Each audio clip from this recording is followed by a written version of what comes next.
Hello, everybody. Dr. Rick Wallace dropping in on you. Hope everybody is having an unbelievable week. Despite everything, this has been a good week for me. Uh, this has been a good week. I'll leave it at that. But I am excited. By now, you probably know that on the 21st, which is not this Saturday, but next Saturday, I'm holding a master class on crushing limiting beliefs and we're using the very basis of my course that I created some years ago called Crushing Limiting Beliefs that has been used in institutions and literally has been sold to quite a few people by the organization I originally licensed it to for 5 years. And so you may be asking yourself, why should I attend this class? And what benefit would I get out of attending it? And is this just the next thing, another thing? Somebody sits down, you watch, and you walk away with nothing. And my first response, I'm going to answer that for you in levels. The first and most brief response is you should attend because that day I'm going to take the name of everybody who enrolled, whether they attend or not, and I'm going to put it in a bag and I'm going to draw two of those names. And the two names that I draw, I'm going to give them a platinum coaching or counseling, depending on what you need, package with yours truly. That's 52 sessions over the course of a year with me. It's my flagship program. It's regularly priced at $10,500, and yes, people do pay to do it. I am good at what I do. Um, I know what I do well. So that's the first reason you should. The second reason is extremely affordable. It's $150. So for $150, you take a chance on winning a $10,500 package, but you also get to sit in and address issues that are plaguing people who are sitting in a position of average when they are designed to be exceptional. And that's what I want to talk to you about today. If you're studying your design, if you are a person of faith, regardless of what faith you come from, if you are a person of faith, then you believe that there is a source. You believe that there is a creator. You believe that there is something exceptional and extraordinary above and beyond you that has control of everything. And that source is where you should be leaning into. But let's talk about the source and the power of the source. And in one way, shape, form, or fashion, if you're a person of faith and you believe in the source, you believe the source is omnipotent, meaning that it is all powerful, or he or she is all powerful, whatever your thing is. I'm not here to tell you how you should approach God, the source, the most high, the almighty, whatever. That's not my responsibility. That's for you to figure out. But whatever the source is, it's omnipotent, meaning that it's all power. Good morning, Louise. It's all powerful. Second, it's omniscient. What does that mean? It knows, or he knows, or she knows. It knows everything. This source is unbelievable. It knows everything. One of the ways I finish my morning meditation every morning is that no matter what obstacle or undesirable circumstance crosses my path, I refuse to accept it, for it's nothing but an illusion. And um, and it's nothing but illusion, because there can be no undesirable circumstances to the mind of God. Why? Because God knows everything. So we start that. So you got this omniscient, unbelievably powerful super uh, entity that most refer to as God. And here's God designing a specific something. And why would God design that thing less than perfect? Why would a perfect God design something inferior? And so the design is perfect. Well, what happens then? Because I'm not perfect. Well, what happens is anything, no matter how well it is designed, can be contaminated. It can be compromised. It can be thwarted. And over time, there have been ways that we have not taken care of our bodies, we have not taken care of our minds, we have not taken care of our environments. It has shortened our lifespan and so much more. So then what you have to understand is your design is impeccable, extraordinary, phenomenal. It was meant to do some things. Your design, now here's the important thing that you have to understand. Your design is a reflection or an indicator of your purpose. When you study the design of something, if you study it well enough, it'll tell you what it was meant to do. Well, when you study your design in its purest state, it'll tell you your purpose. There's a way you move that's unique to you. Now, all of us are human. All of us have a lot of characteristics that are similar, very similar, or even identical. If we're born healthy and everything, we all have a brain, we all have four limbs, and a bunch of other things. But there's some uniqueness and idiosyncrasies that are literally ingrained in us in our DNA when we're born, and it's a part of our gift. And then there's a spiritual implantation also that is a part of our gift. And our gift is to take us in places where we do things that are exceptional and extraordinary. We were never meant to be average. We were never meant to be. Average has become an acceptable state of being, which borders on the line of mediocrity, but everybody's okay with it because everybody else is there.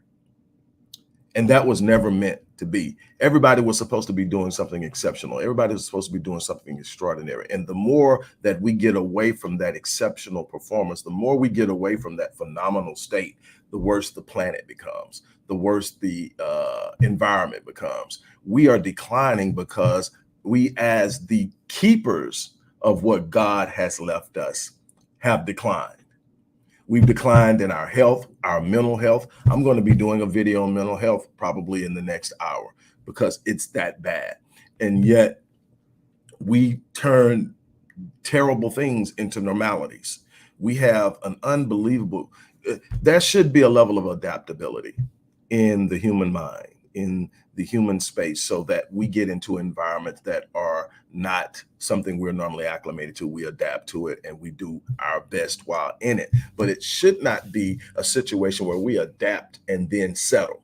So yeah, there are going to be some bad days. There are going to be some difficult moments. There are going to be some challenging times, but that should not be where we hang our hat and what we become used to and what we are willing to set.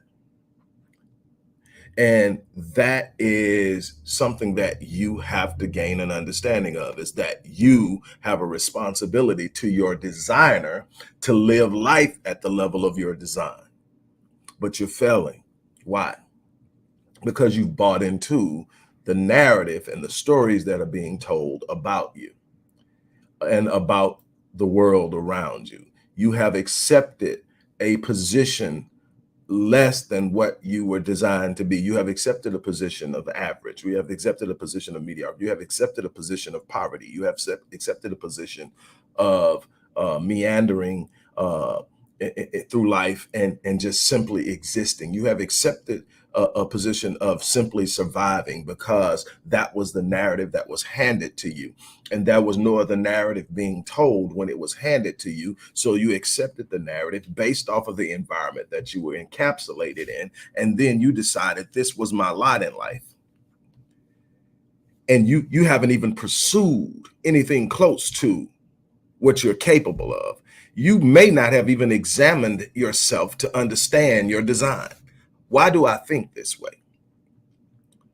Is this the natural way I think, or is this something superimposed upon me about the people who had an influence on me when I was developing? Or is this my what do I do well? Why do I do it well? Why am I so gifted in this area? How could I use this to expand my reach? How could I use this to expand and intensify my impact? How could I become a person who touches lives? Because see, that's what it's all about. It's not about you.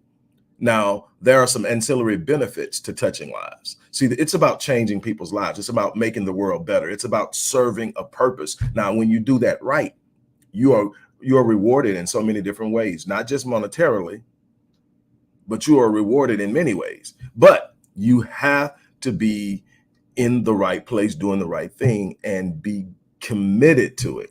There's something here in this world you were sent to do. The shameful part about it is the vast majority of people never even get to it. Some of them are aware of it. It's in their mind. It haunts them, but the fear of failure stops them. The idea that I'm not meant to do that. The idea that only people there are narratives that some people tell people. I've sat down and I watched it because they don't believe they can achieve wealth. They have actually adopted the idea that all wealthy people are evil. Why? Because now they can rest on their perceived holiness and say, well, that's why I'm not rich. It's because I'm too godly. Huh.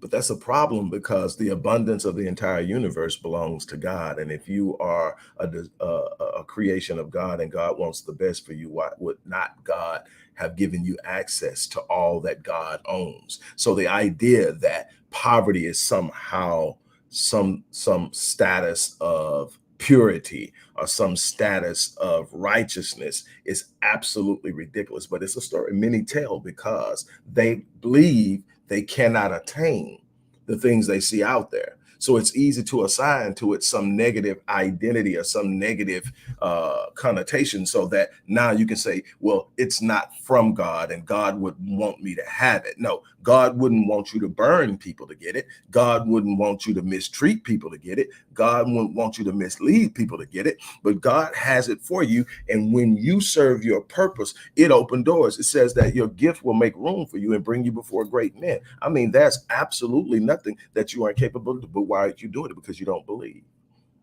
So when people ask me, why should I attend this course on the 21st? Because so many of you need to break those limiting beliefs. Some of you don't even know you have them, but they're so intertwined and embedded and inculcated into the deepest resources of your psyche that they're controlling your decision making. They're controlling your behavior. They have dictated your habitual behavior. Your habits are all things that are working against you. If you want to do something better, you have to change your thinking. You want to do something better, you have to change your conversation. If you want to do something better, you have to change your habits. And guess what's controlling that? Those limiting beliefs. And I created this program with 19 modules. Now we're not gonna approach them through a 19 module process during the teaching, but you're gonna have the course, so you're gonna be able to go back and refer to it as often as you want to recalibrate, to rethink. And you're gonna have my email address, so you can email me and ask me any question you want to about the course after you go through it. But I'm going to take you through the course and I'm going to show you why you're doing what you're doing. Then I'm going to show you how you stop doing what you're doing. I'm going to show you how you develop new habits. I'm going to show you how you break the curse of those limiting beliefs and that you replace them with liberating beliefs, beliefs that says I can. You know, one of the most powerful things someone ever told me was in high school. It was my 11th grade English teacher, but it was before she became my English teacher. She learned of me by happenstance. I don't believe in coincidences. I don't believe in accidents. She was divinely ordered into a space that I was in in my freshman year, and she was impressed by this 15-year-old, and she decided to just pull me aside. So she spent a lot of time with me talking and teaching. She was extremely intense. Almost all the kids in the school feared her.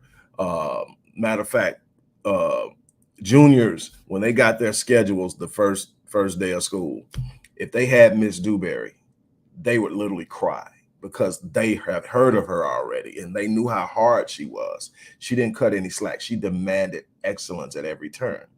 But she was pouring in. She wasn't trying to break you. She was trying to build you. She wanted you to be prepared because she knew what you had to go into. Well, Miss Dewberry found me long before the 11th grade. And I was actually supposed to be in an honors class. Her class wasn't an honors class. I was supposed to be in an honors class. She went and requested that I be in her class. And she put a big target on my back the entire year because I became the example, not just of the work that we did, not just because of that, because I was an honor roll student, but because of how I approached everything. But one thing she told me before I ever landed in her class, she pulled me to the side and she saw me hanging out with one of my friends from the hood. And she said, I don't want you hanging around him. And I said, why? He's my friend. She said, you know, he may be cool and everything like that, but let me tell you something. There's something about you that is extraordinary. And she said, let me tell you something. Association brings about assimilation. You hang around them long enough, you're going to start pick up habits that's going to inhibit what's inside of you. Let me tell you one last thing. The word can't will never apply to you. Don't ever let anyone use it when defining you.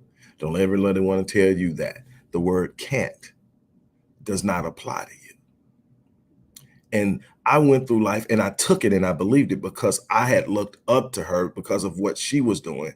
And I loved the way she challenged and I wanted to meet the challenge. So I went into her classroom and I went ham when I got there. And it was, when it started out, everybody, oh my God, oh my God, oh my God. And then it became, hey man, how do you do this? Hey man, when you do this, how do you do this? Well, blah, blah. And it got to a point where that was one of the times I'm helping people. And it has never stopped. But the word can't shouldn't be in your vocabulary. That is an ongoing inside joke within my inner circle.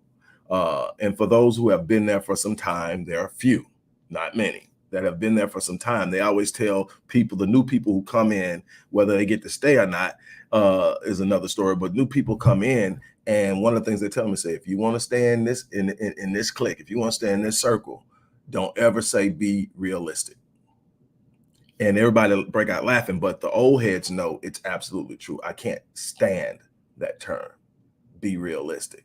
Be realistic means that I have these limiting beliefs, and I believe this is how the world operates. Anybody that decides to go outside the boundaries of those limiting beliefs isn't being realistic, and therefore I need to put them back in their place. And that is not allowed in my circle.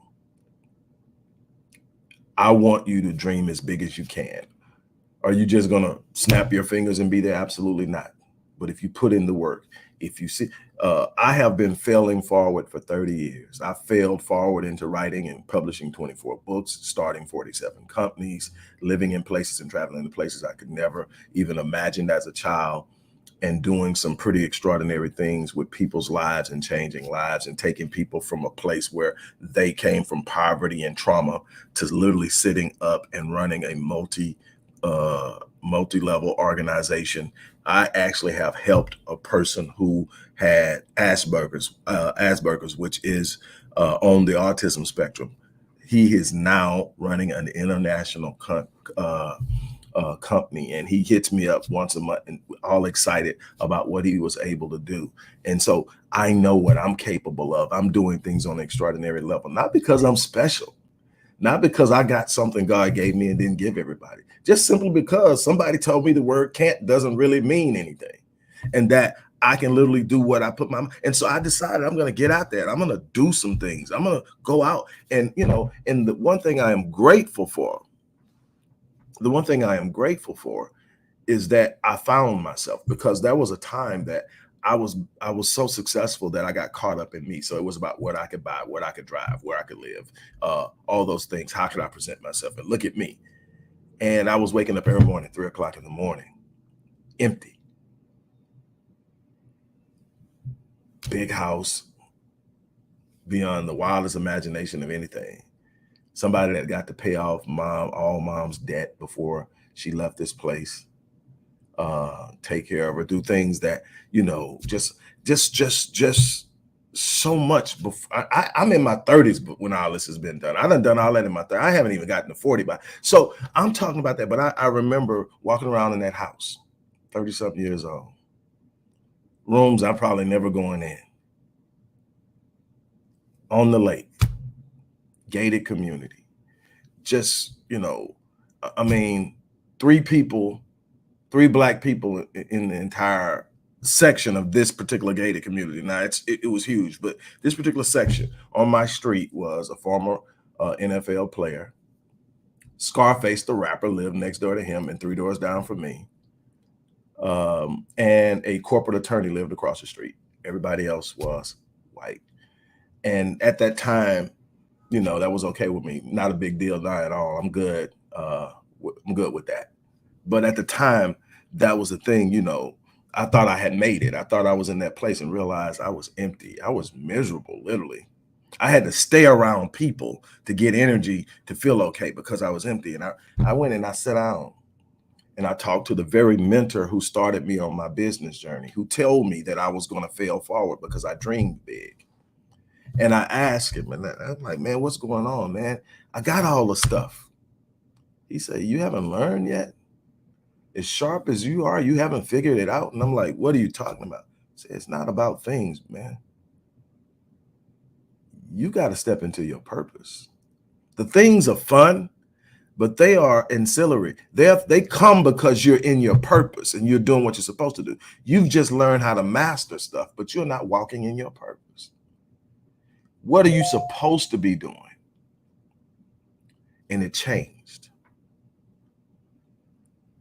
It's not about me standing above people. It's about me pulling people up. And it all changed.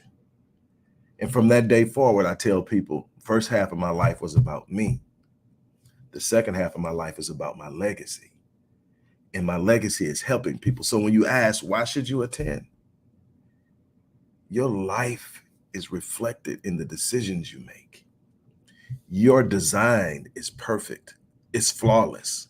Now, you've done some things to compromise it and taint it, but underneath the surface of the tarnish of your thinking, the tarnish of your thought processes, the tarnish of your corrupted self-image and belief system, the tarnish of your health, physically, mentally, emotionally, is the purity of the design. It's still there.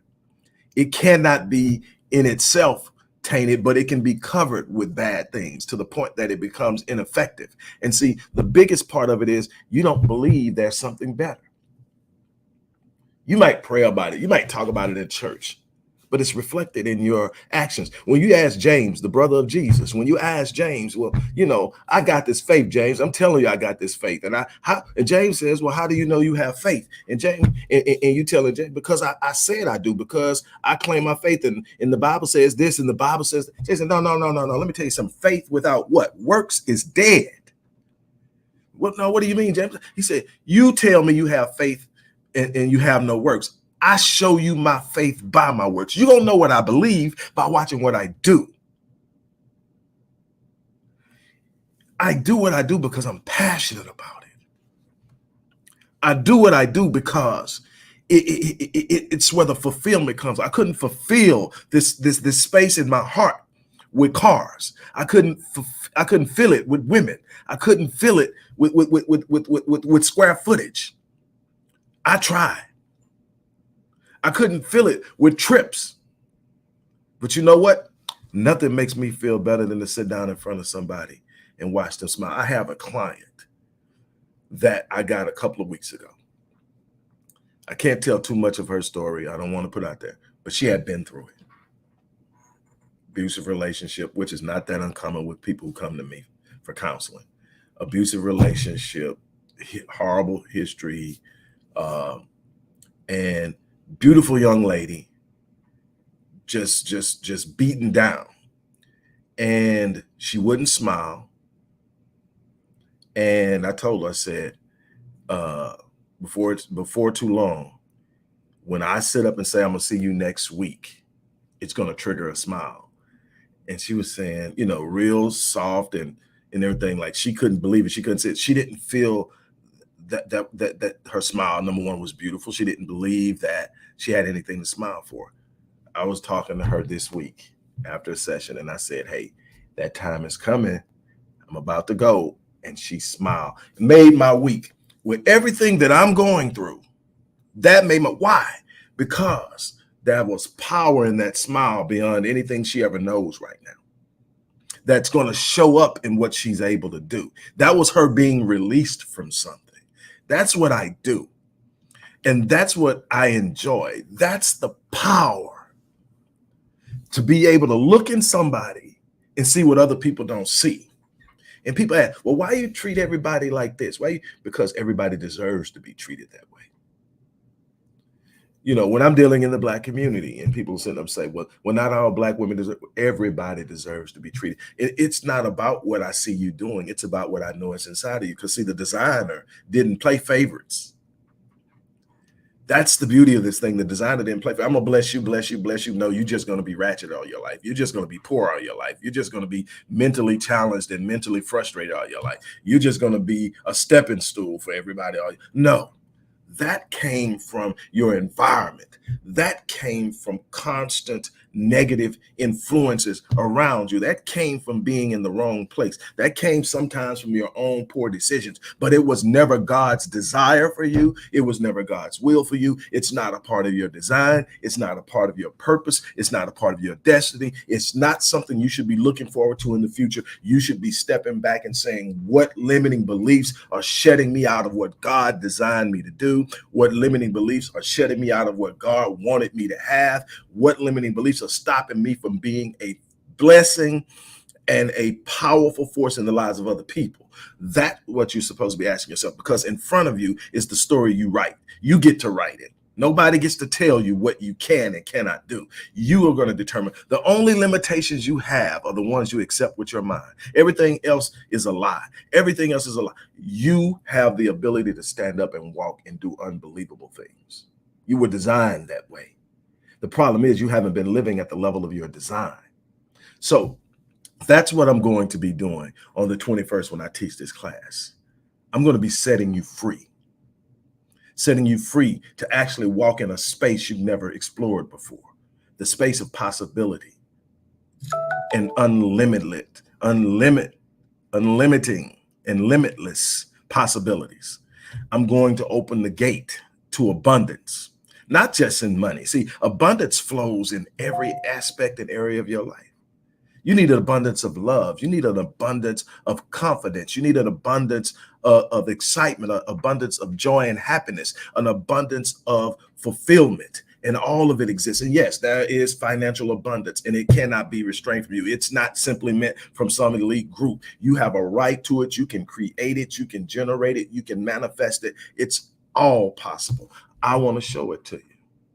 So that's what I'm doing. Now, when you couple that with the fact that automatic light drives me nuts.